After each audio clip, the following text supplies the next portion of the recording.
दुल्हा जाके बारात, भोले बाबा के बारात, दुल्हा राजा के बारात,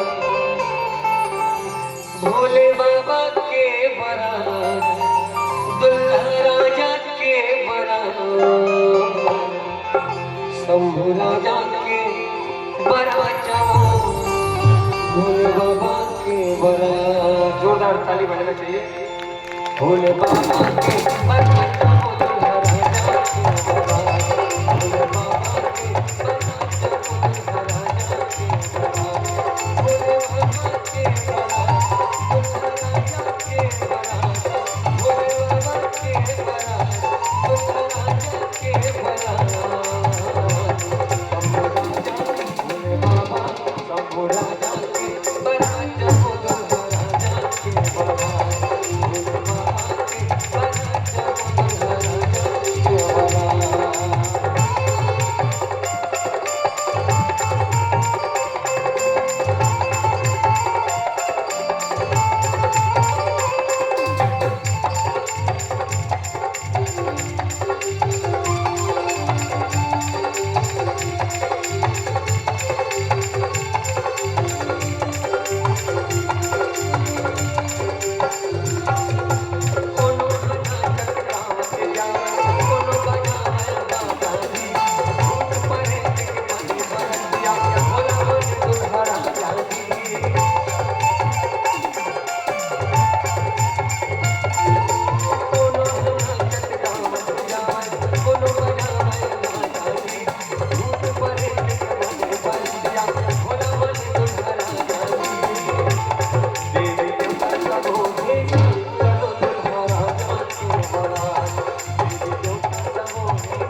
श्याम रामचंद्र शंकर